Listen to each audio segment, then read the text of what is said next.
बिस्मिल्लाहिर्रहमानिर्रहीम। अस्सलाम वालेकुम।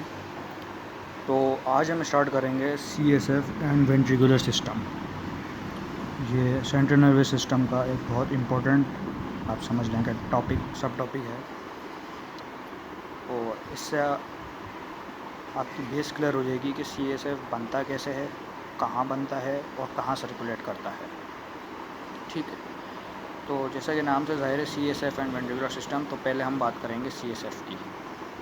अच्छा, CSF को बताने से पहले हमें उसकी लोकेशन पता होनी चाहिए कि CSF कहाँ से कहाँ जाएगा। फिर हम CSF की बाद में बात करेंगे कि वो CSF खुद क्या है। ठीक है, तो ये आपके सामने एक स्ट्रक्चर है। ये है ब्रेन का स्ट्रक्चर। ठीक है, तो ये जो दो आपको नज़र आ रहे हैं गोल गोल, ये जैसा कि आपकी बुक में भी डायग्राम बनी हुई है, इसको हम कहते हैं सेरिब्रल हेमिस्फेयर्स। ठीक है, ये राइट सेरिब्रल हेमिस्फेयर और ये लेफ़्ट सेरिब्रल हेमिस्फेयर्स। अच्छा, ये जो दो छोटे छोटे गोल कैविटीज़ आपको यहाँ नज़र आ रही हैं, इनको हम कहते हैं थैलेमाई। क्या कहते हैं? थैलेमाई। ठीक है, सिंगल को थैलेमस और दोनों को मिला के हम थैलेमाई बोलते हैं। ठीक है, तो ये पूरे गोल बड़े बड़े जो हैं, ये क्या हैं? सेरिब्रल हेमिस्फेयर, ये दो थैलेमाई। अच्छा, ये जो स्ट्रक्चर है, ये आपको दिख रहा है, ये लाइन, और ये यहाँ तक, ये इधर जो छोटी सी नज़र आ रही है, इधर और ये इधर, ये जो पूरा स्ट्रक्चर आपको नज़र आ रहा है, इसको हम कहते हैं मिड ब्रेन। ठीक है, मिड ब्रेन के नीचे क्या होता है, ये आपको एक प्रोजेक्शन नज़र आ रही है, एक इधर एक इधर। ये जो पूरी कैविटी है, इसको हम कहते हैं पॉन्स। ठीक है, पॉन्स के नीचे होता है मेडल्ला, और साइड में उन पॉन्स और मेडुला को सेरिबेलम ने कवर किया हुआ होता है। ठीक है, तो ये जो सेरिबेलम है, ये इस तरीके से पूरा ऐसा करके उसको पीछे से उसने सराउंड किया हुआ होता है। ठीक है, तो हम बात कर रहे हैं सेरिब्रल हेमिस्फेयर की। सेरिब्रल हेमिस्फेयर में दो मज़ीद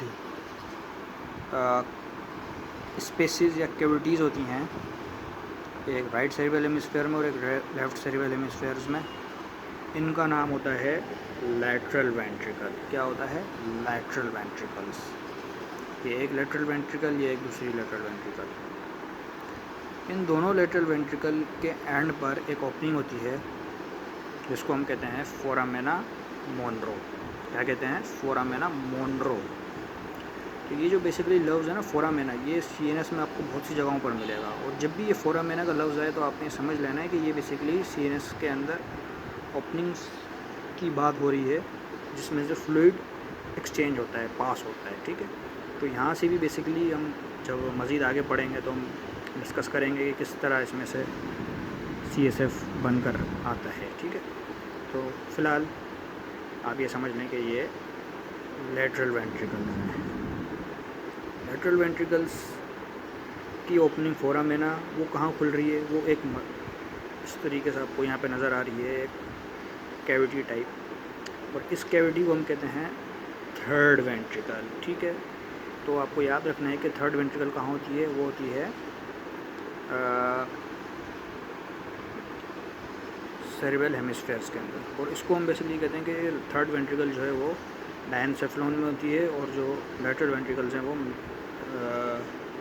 टेलेनसेफ्लॉन्स में होती हैं, क्योंकि सेरिब्रल हेमिस्फेयर्स को हम टेलेनसेफ्लॉन भी कहते हैं। तो जो लेटरल वेंट्रिकल्स है वो टेलेनसेफ्लॉन में होती हैं, और जो थर्ड वेंट्रिकल है वो किस में होती हैं? डायनसेफ्लॉन में। क्योंकि हम ये जो स्ट्रक्चर है थैलेमाई के बीच का या सराउंड का, इसको हम डायनसेफ्लॉन भी कहते हैं। फिर मिड ब्रेन आ गया। ठीक है, तो ये क्या थी? Third ventricle. थर्ड वेंट्रिकल से एक ये पाइप नुमा आपको दिख रहा है, एक कैनाल बेसिकली हम इसको कह सकते हैं। कैनाल तो नहीं कहेंगे, ट्यूब बेसिकली हम इसको कहेंगे। और इस ट्यूब का नाम है सेरिब्रल एक्विडक्ट। ठीक है, क्योंकि सेरिब्रल हेमिस्फेयर्स में निकल ली तो उस वजह से हमने इसको सेरिब्रल एक्विडक्ट कह दिया। अच्छा, यहाँ ये सेरिब्रल एक्विडक्ट आ रही है, तो ये आप देख सकते हैं कि ये मिड ब्रेन के स्टार्ट से शुरू हो रही है और मिड ब्रेन के एंड में ख़त्म हो रही है, और यहाँ से मिड ब्रेन के एंड से एक नई चीज़ आ जाएगी। ठीक है, अच्छा, जैसे कि मैंने यहाँ पे कहा था कि ये नीचे वाला स्ट्रक्चर होता है मेडुला, और इसके नीचे ये जो है ये ऑफ कोर्स ये बेसिकली ये नीचे लंबी होती है, इसको हम स्पाइनल कॉर्ड कहते हैं। ठीक है, यहाँ मैंने ये छोटा करके बनाई है ये लाइन है, ये लंबी लंबी होती है लाइन। ठीक है, इनको स्पाइनल कॉर्ड कहते हैं। ठीक है, और स्पाइनल कॉर्ड के बीच में होती है एक सेंट्रल कैनाल। ठीक है ना, स्पाइनल कॉर्ड का आपको बेसिकली जो स्ट्रक्चर होता है इस तरीके से अगर मैं बताऊँ तो ये जो गोल मेरा आपको पूरा सर्कल दिख रहा है, तो ये बेसिकली स्पाइनल कॉर्ड का ग्रे और वाइट मैटर होता है, और उसके बीच में करके पतली सी एक आप देख सकते हैं कि एक होल एक पाइप नुमा जा रही है, उसको हम सेंट्रल कैनाल कहते हैं। तो ये सेंट्रल कैनाल है। ठीक है, सराउंड में इसकी पूरी स्पाइनल कॉर्ड है और उसके बीच में से ऐसे करके जा रही है। तो ये सेंट्रल कैनाल जैसे ही मेडुला में आती है तो मेडुला में आके ये थोड़ी सी ऐसे करके खुलती है, और ये खुलते हुए यहाँ तक ऐसे चली जाती है, और वहाँ से वो जो सेरेब्रल एक्वेडक्ट आ रही थी वो ऐसे करके यूँ आ जाती है। तो ये आप देख सकते हैं काइट नुमा, काइट जो होती है ना पतंग, ऐसे करके चकोर, ये चकोर आपके सामने एक कैविटी बन गई, इसको हम कहते हैं फोर्थ वेंट्रिकल। ठीक है।